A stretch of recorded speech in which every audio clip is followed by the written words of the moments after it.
Gagawing mas maganda at kapaki-pakinabang ang oval sa Capitol Compound sa Balanga City kung saan gagawin itong isang modernong public park sa ilalim ng Green Green Green program ng Department of Budget and Management sa pamumuno ni Secretary Amenah Pangandaman. Layon ng bagong parke na magsilbing lugar para sa pag-ehersisyo, pagdaraos ng mga gawain at iba pang pampublikong pagtitipon.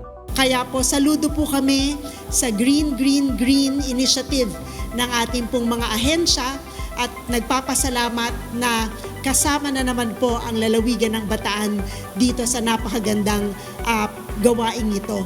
Asahan niyo po na susuporta ang ating lalawigan sa mga ganitong klaseng programa para po sa ikabubuti ng bawat Pilipino at lalong-lalo na ng bawat isang pamilyang Bateenyo.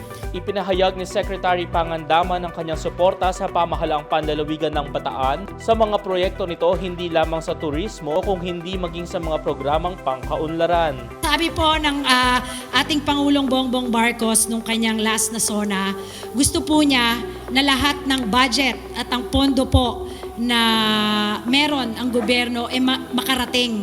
Hindi lang po siya guni-guni. So makikita po natin yan dito sa probinsya ng Bataan. Nakikita po ng mga kababayan, ang mga tiga Bataan, na nangyayari po yung mga proyekto. Maaari nang mag-book ng sasakyan gamit ang Express o GrabCar app para sa mas maginhawa, mabilis at maaasahang biyahe. Ito ay naging posible sa pakikipag-ugnayan ng pamahalaang panlalawigan ng Bataan kung saan ang mga ginagamit na sasakyan ay electric vehicle bilang hakbang tungo sa makakalikasan na paraan ng transportasyon. Para makapag-book, i-download lamang ang Express o GrabCar app at ipin ang destinasyon na pupuntahan. Ang Express ay maaaring bumiyahe sa Abukay, Pilar at lungsod ng Balanga. Samantalang sa Balanga at Pilar pa lamang ang biyahe ng GrabCar.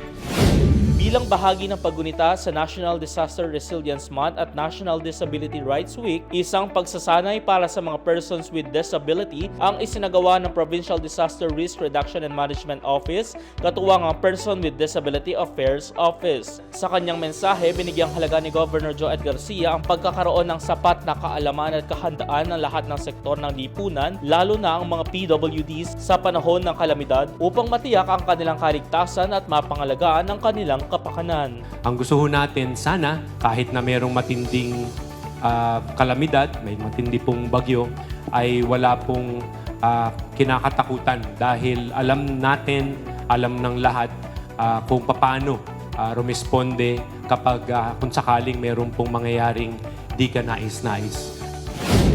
Nagpulong sa Bataan ang mga miyembro ng Central Luzon Regional Cooperative Development Council na kinabibilangan ng mga opisyal ng mga kooperatiba mula sa iba't ibang probinsya sa buong rehiyon kasama ang Cooperative Development Authority Region 3 na pinamumunuan ni Ginang Marieta Wang. Tinalakay nila ang iba't ibang inisyatibo upang mas mapalakas, mapatatag at mapaunlad ang mga kooperatiba sa pamamagitan ng mga karagdagang hanap buhay at kabuhayan.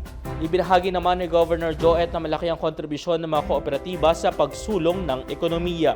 Sana po sa magiging pagpulong ninyo, makita ho natin or mapag-usapan kung ano-ano pa ho yung mga best practices ng iba't iba pong mga probinsya at syempre ma-share po yan sa bawat isa nang sa ganon mas lalo pa ho natin ma-improve ang ating pong mga co-ops.